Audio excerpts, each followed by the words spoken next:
or good afternoon in your case. I'm excited to be here with Clark and Paul and Stacy. It's I think going to be a good discussion today.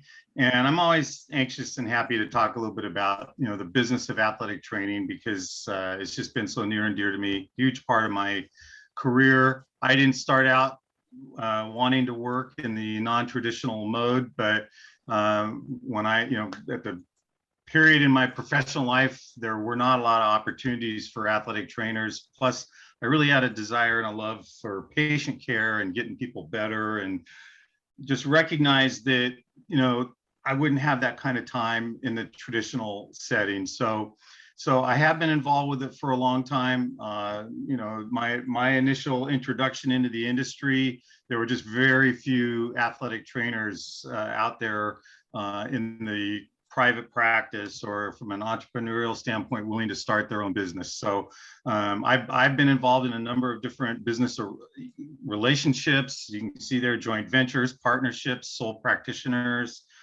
a litany of different things. And sometimes that's just how you have to structure, your organization and your business in order to reach that end point, which is to get your business up and operating so that you can treat patients, treat athletes, provide care, whatever the, tool is that you're going to be using. So the last 10 years, really, my focus has been on concussion clinic development. And this just stems really from some of my experience when I was working at Casa Clina Centers for Rehabilitation out here in California, a fantastic facility, 24 acres of medical and neuro. I had never worked in an environment where so many disciplines all worked together and cooperated. And so, realized early on that, the advent of more progressive care and concussion management was occurring, and that we needed to stay current. So we were able to open that first model. And from there, it just sort of leapfrogged. I started helping other colleagues around the country get their concussion clinic open. And, the great thing about it is with you're perceptive on this one. Yeah, with the background in sports medicine and rehab, it was a great merging of the disciplines. So I'm still very passionate about concussion care. I'm fascinated by the industry. I think it's lend itself really well to a good business model. So that's what I've really spent the last 10, 12 years focusing on. And I've been certified in March of 2022 will be 42 years. So I'm a kind of an old dog, but through that time, I've met some fantastic people in our profession that have really gone out of their way to help me. And I'll be very, very forever grateful to them because they took the time to sit down and talk with me. And we had some great discussions about business and branching out and, eliminating the fears. And it really helped me formulate kind of this checklist that we talk about when I work with other athletic trainers and physical therapists. And right now I'm working with some chiropractors, to really hone in on why do you want to do this and are you ready for it? So let's try the next slide here, and we can talk about, why you want to start your own business. I get asked that all the time. You have a specialty skill. You're tired of working for someone else. Frustrated in the traditional model, with the lack of job security and professional growth. This is probably the one I see the most. Long hours, low pay, no recognition. The financial return on your investment of man hours is just not there. Or you have an innovative, unique concept not being acknowledged, acted upon, or recognized. When I was working in the hospital system, I felt that all the time. I felt like, we need to be progressive and current, and sometimes because of legislative reasons and guidelines and federal regulatory issues, sometimes you just don't have the flexibility to do things within an institutional system like that. So it's another reason that a lot of people have chosen to kind of go out on their own. And I think the one thing that I do keep seeing over and over again with folks that are interested in starting their business is you're different from your colleagues. You have a burning desire to excel and are kind of frustrated by the restraints of the situation. And I try to always tell them that's, your individual professional personality at play there. And you're really not going to be happy until you get yourself situated in a way that's going to allow you to achieve these goals that you have for yourself. So, part of the reason that we try to really define why it is you want to start this business is that there are risks involved. So in most cases, people have an entrepreneurial spirit and a desire to sort of control their own destiny or future. And, especially with concussion or on the training end of it or on some of the outreach programs, they recognize that there's an opportunity to fill a niche in the marketplace that other people aren't acting on, or you live in a geographic area that lends itself really well to you being able to outreach and branch out and extend the scope of your influence and care to the community. And you possess a skill set or specialty that transcends the quote traditional employment setting, which means, in my case, I'm working in a traditional secondary school level or at the collegiate level. And while it was very gratifying, it's still, I still had this burning desire to want to get out and do something different and better. And the nice thing is if you have community and professional relationships supporting you, it does help mitigate the risk a little bit when it comes to try to take that next step, because it is scary and you want to try something new. Parlay those skills, those great clinical communication, outreach skills that you have into something that's going to be a more challenging, rewarding career for you. And that's really one of the biggest motivating factors that I see with a lot of folks starting out. They just are kind of frustrated or becoming stagnant with what they're doing, and they really want something different. So, and there's a lot of, I'm sure, other reasons that aren't listed on my slide, my PowerPoint here, but they're just sort of have this unfulfilled destiny that a lot of people are reaching. And for various reasons, you find yourself professionally in your career at a point where it's like, if I'm going to do this, I need to do it fairly quickly. Okay, so as I said, many more. I'll be honest, one of the biggest motivations for many people is, I want to make more money.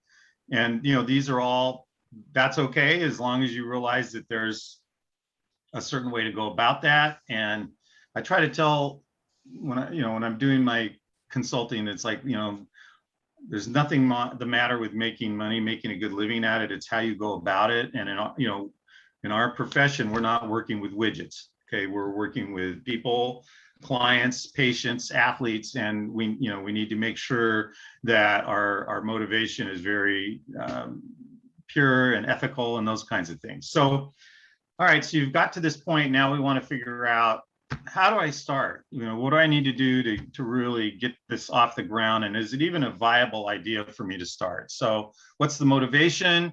Why am I choosing to be self-employed? For many people, self-employment is a very fearful thing to consider. And, sometimes you find yourself in a situation where you don't have a choice. This happens quite often in our profession, where people are involved with layoffs or, schools, or at the professional level, new coach manager comes in and the entire medical staff is clean sweep, you're gone. So was it forced upon me because I didn't have any other option? Or do I just have this burning desire to work full or part-time for myself? And of course, the biggest issue and thing I really ask people to consider is, are you in a position personally, professionally, and financially to be self-employed? And I really recommend in many cases that people try things part-time, if it's possible to do so, and still keep your existing job, because as I said before, it helps mitigate the risk, takes everybody's angst and anxiety level down a little bit. If you're able to kind of do this as a side job, side consulting for a while to really get the feel of the industry, is this something for me? Because you do not want to go to the time and expense to start a new business and then realize, man, I really don't like this. So part-time, easing your way in is a great way to help determine that. What are the risks and rewards? It's that old proverbial balance scale that we all have to deal with.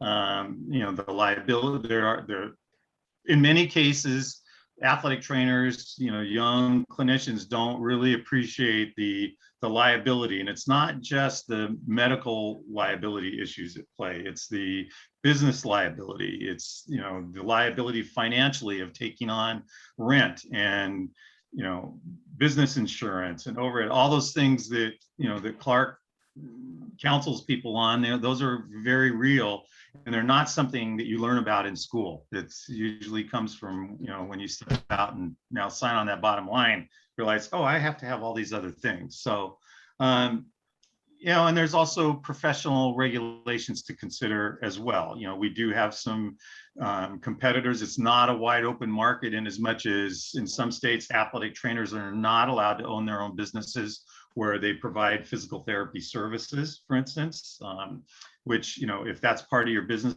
plan, then you may want to look at some creative partnerships or some other things like that. What are the practice acts in your state? Relationships that you may or may not have with the existing providers in the community, competitors, supporters, those kinds of things. So, one of the first things I do ask people to do once they've decided, okay, this is kind of the course that I want to follow, is you need to look at those practice acts, because they're usually very specific about what you can and can't do and the kinds of relationships you have. If you're doing something that's sports medical related, you probably need to have a physician.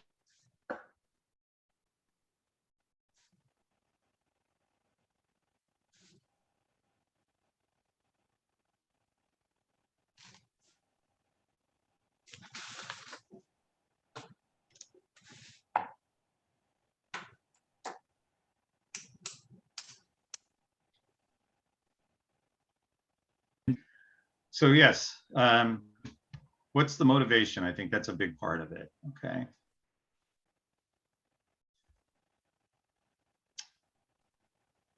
So what's the next one here, Clark? Before you jump in, do your homework. As you say in the business world, this is called due diligence, and it's very important that you do it. None of us like to do paperwork. Few of us like to really do research in areas that aren't part of our area of expertise or enjoyment. But this is one area where if you don't do your due diligence, it could really create some problems for you down the line. And especially if you're looking at raising money, and chances are you're going to be talking to, you could be talking to an investor's financial,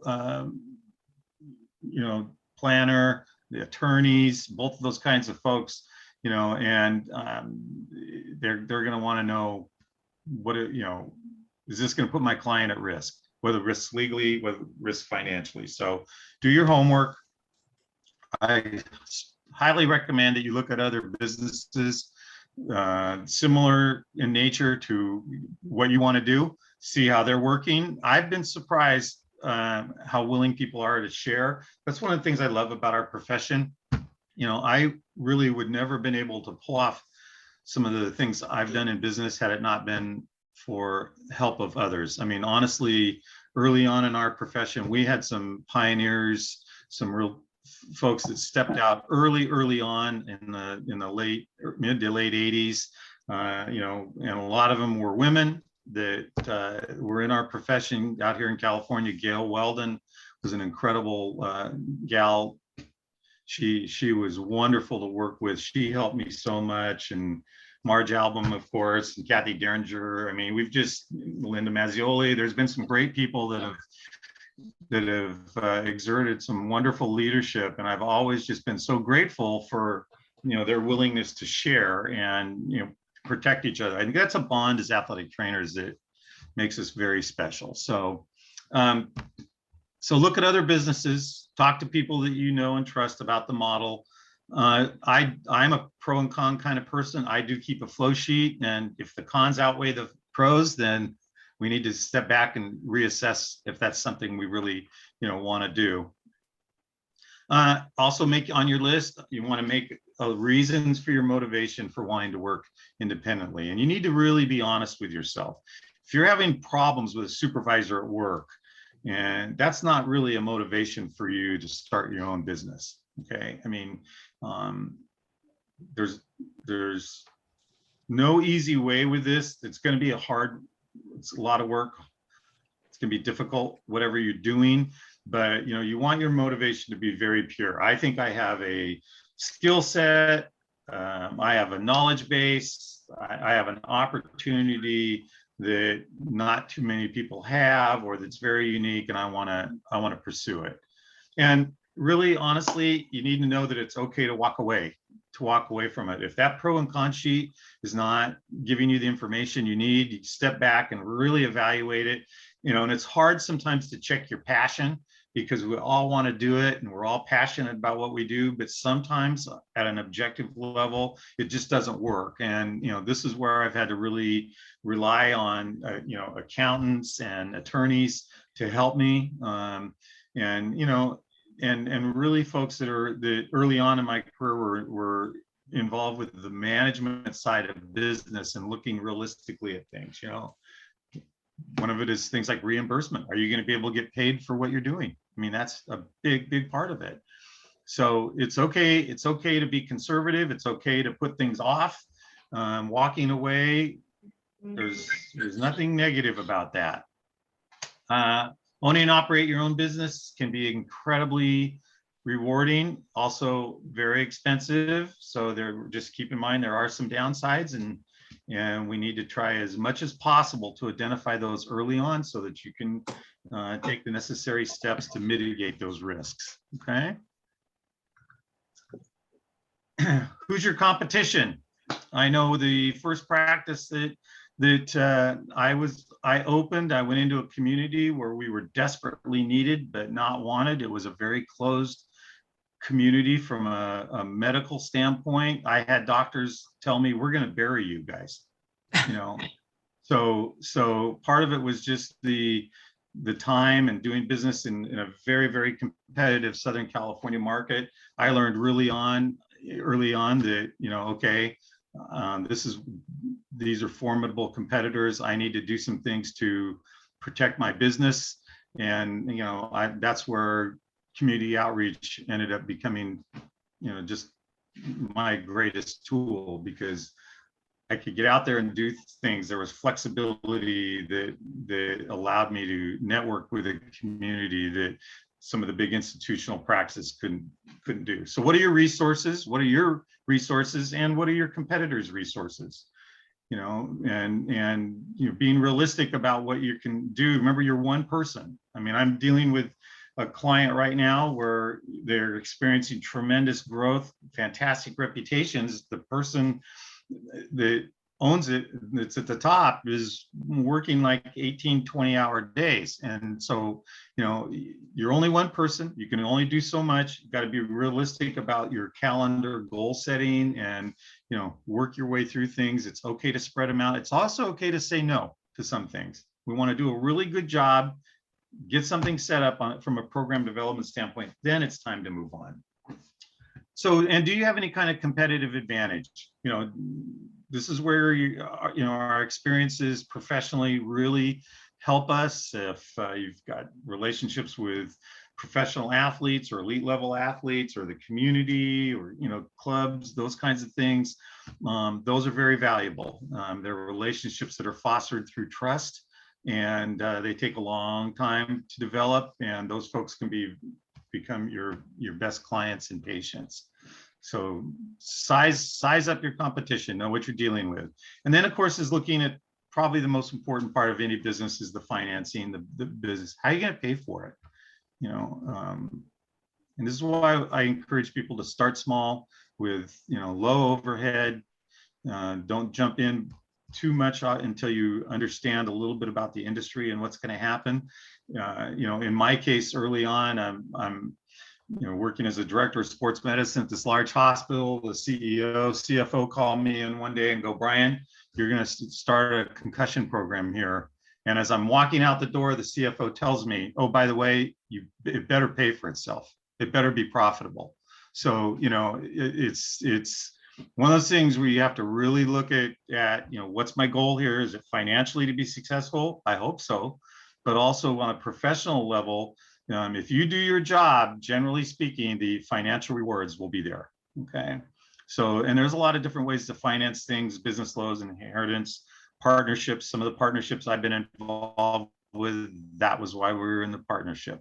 So, and honestly, looking at marketing, it's more than marketing your clinic, you're marketing yourself, right? And if you don't feel good about it, marketing and outreach to people, this is where our communication skills as athletic trainers comes in, is very, very important, because some people are terrified of it.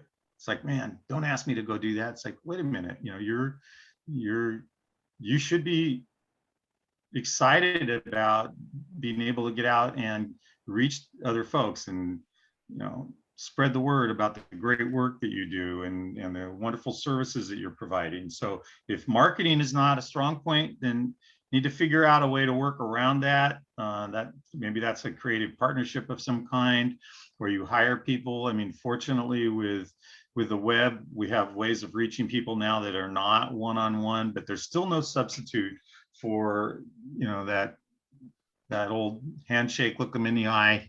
Hey, my name's Brian. This is what I do. This is how I can help you. That's extremely valuable. And, I think also of great importance is, do you have existing relationships that will support you? That could be physicians that you've known or people in the industry. In my case, one of the practices that I opened, one of my partners was a major equipment manufacturer. And I worked for him for 4 or 5 years prior to our practice opening. The day that I started with him,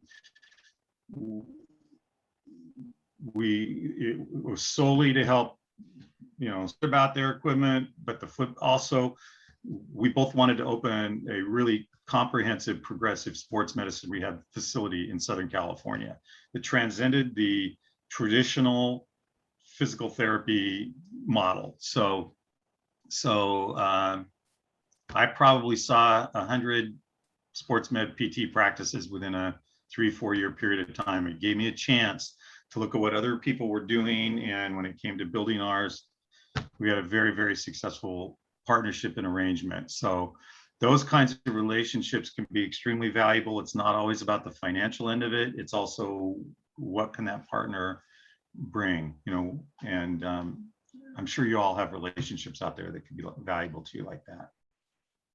I just want to say good luck to you in your pursuits. Now's a good time. I'm really glad to see the NATA and, promoting athletic trainers in the business world. I think we've come a long way.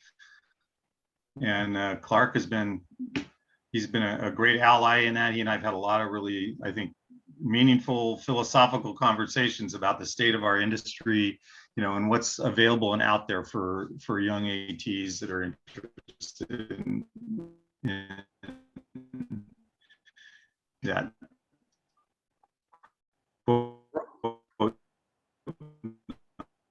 Brian, thanks. Great information, from that. While others are thinking up some questions with it, because I'd like some other people to jump in with some questions specific to Brian. But Brian, could you kind of dig in personally with, you said a little bit there at the end about kind of how you got started, but how did you get into, starting it, you personally, the concussion program?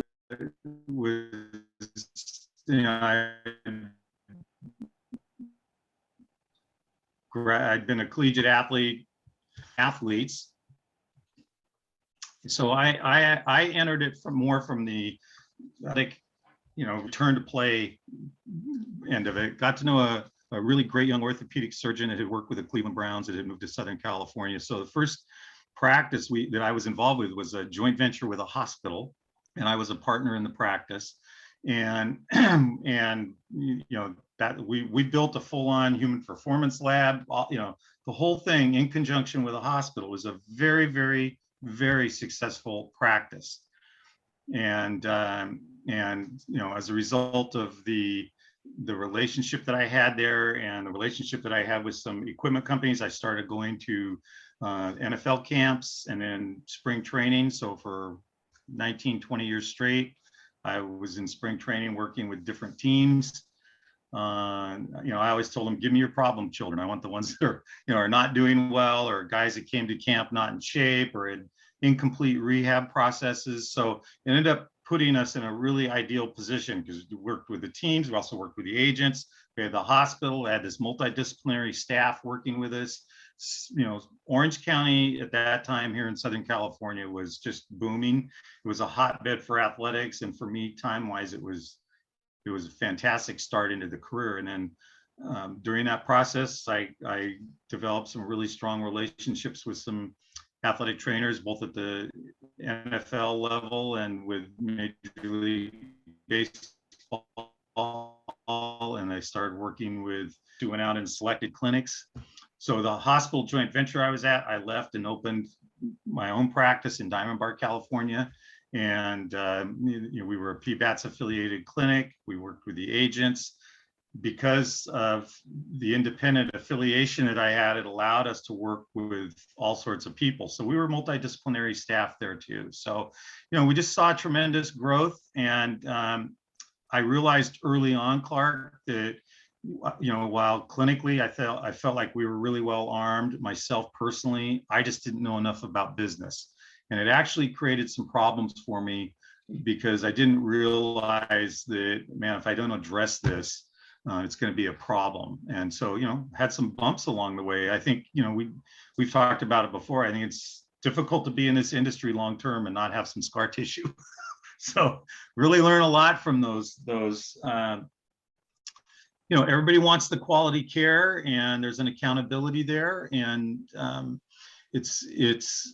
I think fundamentally gets down to philosophically where you're at. We have to find a balance between, hey, I need to make a living and there's nothing the matter with making money, but I want to go about it in a professional and ethical way. And I think athletic trainers in particular really have a commitment and sense to that just by virtue of our training and, who we're there for, right? The first there, the last to leave. And when you bring that work ethic to the business world, you generally are very, very successful, and so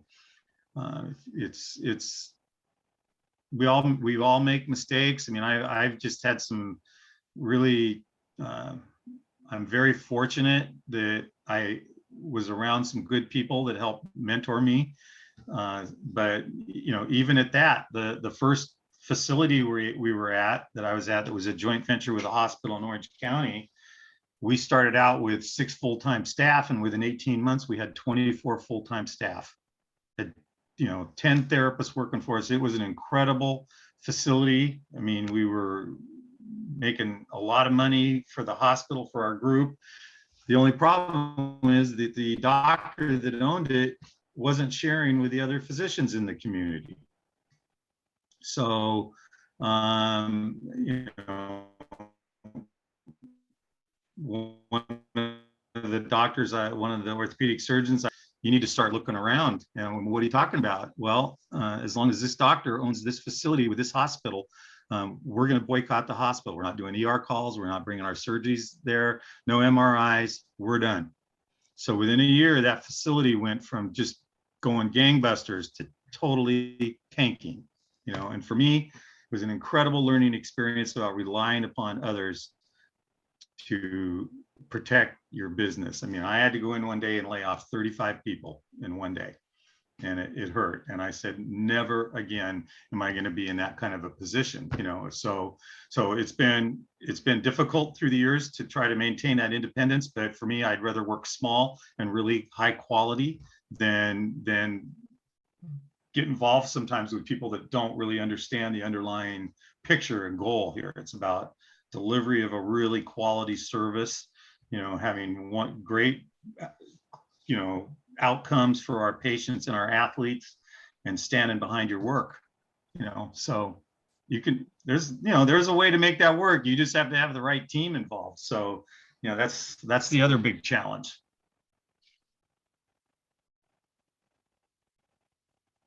So anybody else have any comments, either about any of the things that Brian has talked about, or questions for either Brian or really anybody on the call? Just throw out a question or comment or need.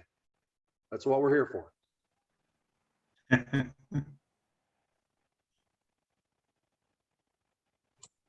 I think what I have, I knew it going in, but now I'm experiencing it, that there's a lot of getting out of your comfort zone.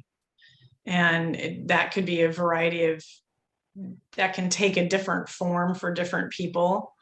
For me, getting out of my comfort zone is being self-promoting, because like most athletic trainers, at least of our generation, we were always content to be in the background. And you know, part of what I think maybe appeals to a lot of athletic trainers is they're not in the spotlight, right? They get to be part of the show, but from the behind the scenes. And That's being such a good point. yeah, being self-promoting is very uncomfortable for me. I mean, I was raised to believe that that's not polite. Right. So I'm having to kind of swim upstream. I know that younger generations are much better at self-promotion, almost to a fault. And so I'm trying to find that middle ground. I took there was an online challenge they called it a greatness challenge, but it was an online week-long sort of a webinar of how to promote yourself and your business, specific to people that were starting their own business. And it was focused a lot on how to create your brand and then monetize it. And the primary mode is through social media. And the reason why they chose that mode is because when they run statistics, the number is over 70% of people choose a business, service, or product based on social media. So if, as much as I don't prefer it, apparently statistically that's where you are going to gain an audience outside of your own little pocket. So having to put oneself out there on social media in a way that you maybe never have done before is I'm having to grow some new muscles here. Comment, Stacy. Well, it's also not taught in school, is it, Stacy?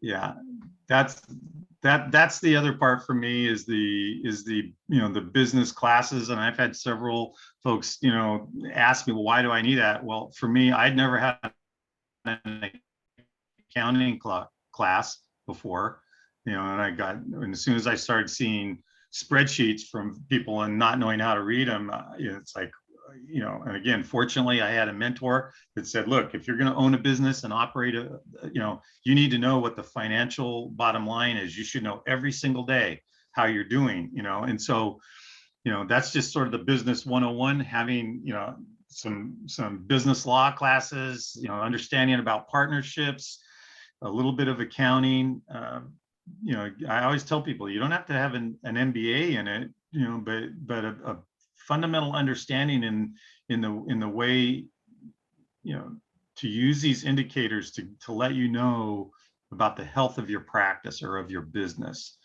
And because I think for most of us coming through the traditional mode, we've all, our competency in the things related to athletic training, sports medicine is really good. And then for a lot of us, we find ourselves in a situation where it's like, okay, now I'm out here on my own. I mean, how am I going to survive? How am I going to make this work? When I opened my first practice, it was the joint venture. There was one other athletic trainer in Southern California that was doing a similar thing. Her name was Kathy Coakley, and this is in the mid '80s. We were both involved with the Olympics. We've done all of our pre-Olympic events starting in the 80-81 area. Long story short, we were actually competitors. Our practices were located probably 15 miles apart. We ended up becoming kind of soulmates in a way, because we were experiencing the same kinds of issues. She with her hospital and her doctors, me with my hospital and our doctors. And we actually got called out one time at a District 8 meeting. We were called up in front of a whole group of athletic trainers and chastised for what we were doing, and people telling us it was outside our scope of practice, that it was not part of our license, and that we would, they were going to take our licenses, basically.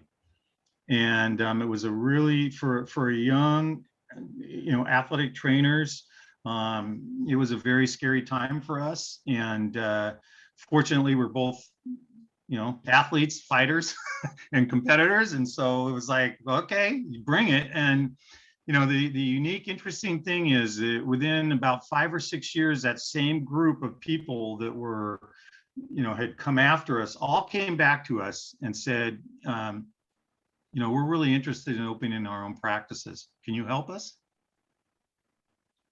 So, yeah, it's just interesting the way things work sometimes. But, for a while, I was upset about that scenario, but I'm grateful that happened, because it forced me to do some things, to learn some things that, I was just a very naive young guy. I just was passionate about our profession and wanting to do things, but it forced me to kind of get into that fight or flight.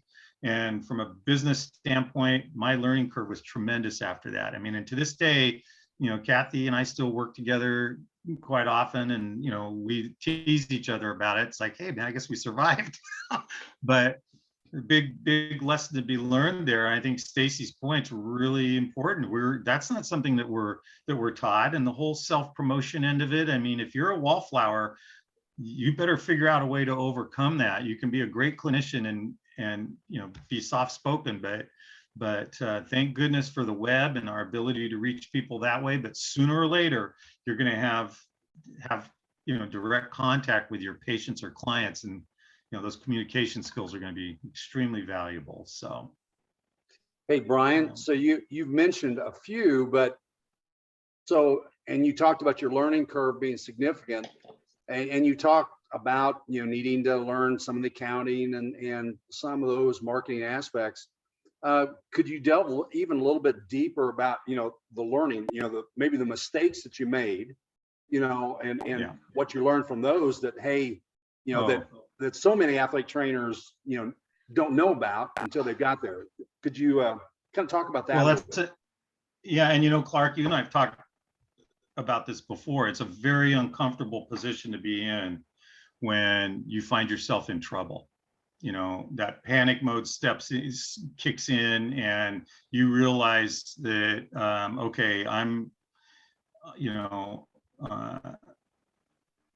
all of a sudden the reality hits that man, we're in the red. Oh, I didn't realize I had these. So I've had most of those things happen to me, and I had a very successful practice.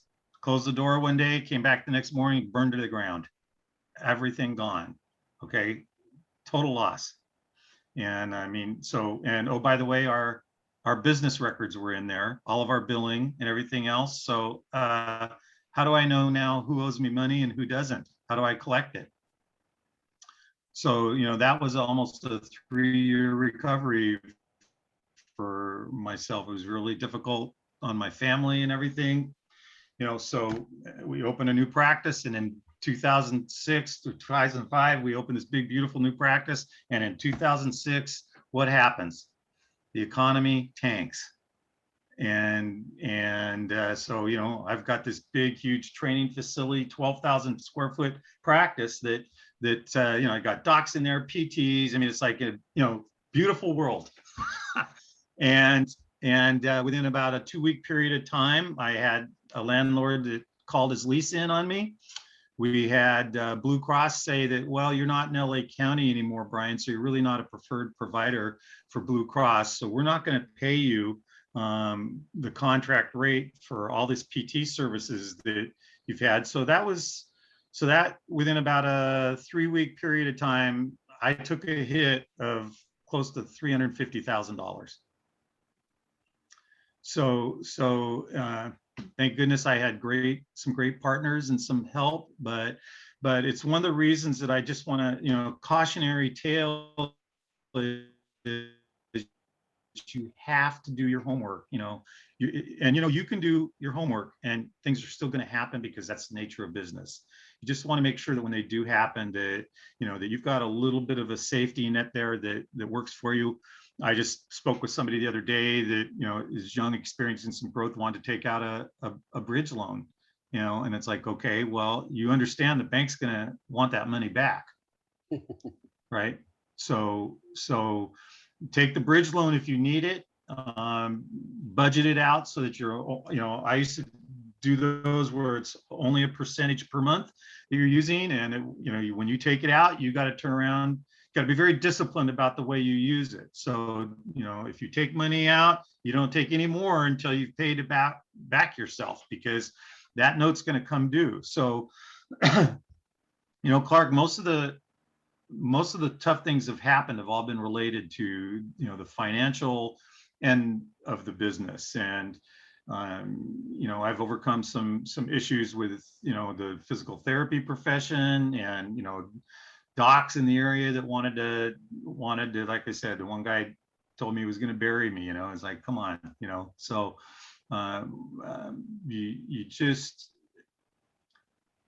you have to be able to look at what you want to do and then make some projection based upon, a reasonable amount of information. And this is where having good advisors or partners can really help you. I mean, I have a healthcare attorney that I've known for years that we're fortunate. His daughter's an athletic trainer, and he puts together huge corporations, all medical related. And I've just learned to rely on people like that through the years, because, in an ideal world, we can say, well, gee, Clark's a doc. He wants to send me patients. I'd love to see him. Let's do it, without realizing that we could be putting both of us in peril with that kind of a relationship if we're not careful. So, yeah, those kinds of things. Yeah, no, you and I, excuse me. As you've alluded to, you and I certainly have had those kind of conversations, and I've had the similar experiences as you. I've had the doctor and hospital system, two systems said they were going to bury me and run us out of town. Not a good feeling. And they actually went to the bank, the commercial loan department, and were officers on that and got them to pull a loan. Oh boy. So yeah, been there. Had the person that I was bringing along as a partner, and had the paperwork in front of them, and come to find out they were going behind my back, and I lost about $250,000 on that deal. So again, you and I have talked about that, but older and wiser now. Yeah. Well, you don't have any hair and mine's all white. So exactly. I always tell people I earned this white part. There you go. Oh God. Well, yeah, it's and I've had fortunately it's never happened to me, but I know people in this industry that have had folks embezzle from them, and actively recruit patients away from them while they're building their own practice. I mean, those are all really obviously illegal and unethical things, but when it comes to business, sometimes people don't play fair, and so, I think it's important that we always maintain, highly ethical professional relationships with people, but there's also an accountability issue. And in the competitive world now, I mean, especially in California, I mean, Stacy certainly knows this. She's been very, very involved with it. We have no licensure here for athletic trainers. So we really, it's kind of, in one respect, it's sort of the wild, wild west. And the other part is that, well, we're at the mercy of all these other people dictating decisions about what we're going to do with our athletes or patients. And it's very, very frustrating. I mean, for the folks working at the secondary level and the traditional level, not as big a deal. But for those that are a little more entrepreneurial oriented, that are trying to make, carve a niche for yourself out there and control your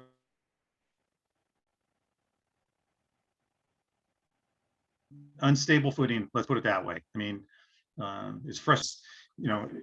The athletes their parents, the folks that know you want to send their patients to you. And unfortunately, you have this other group that's just not cooperating. And I really believe in the multidisciplinary clinical paradigm. It's the best way to treat people, but there also has to be some respect and cooperation amongst us. And Absolutely. so it's made it difficult for athletic trainers to go out and hang their shingle up out of here. I mean, that's why I'm so proud of Stacy that you've been able to do that, and you've got a wonderful community and a wonderful niche for yourself there. I know you're going to do well, but trust me, I understand how difficult that is. So, well, hey, I'm gonna, Stacy, go ahead. I was just gonna just throw this out there to Brian and John.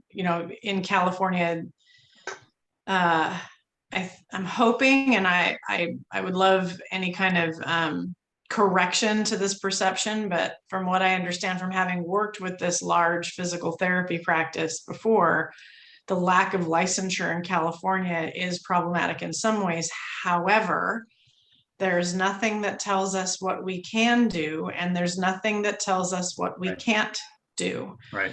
And because I'm not obligated to the insurance system, and I could absolutely assign codes to what I do, but by staying completely separated from the insurance side of things and the lack of licensure, I'm hoping gives me a little bit more latitude so that I'm not going to be seen as a threat so much to those other people that that feel that might be an issue.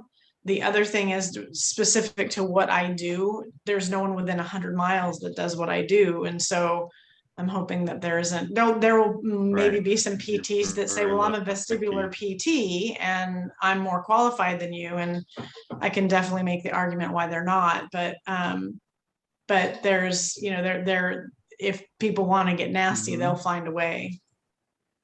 Right. Reach out either to the IATA and they can get my contact information if they had a specific question for Brian, or it's Brian Roberts, smba@gmail.com. Right. Is his email and whatever. And so most people in Indiana know how to get a hold of me. So if you want to talk to Brian, I'll make sure and funnel you to Brian. But hey, Brian, thank you so much. Stacy, thanks for having me.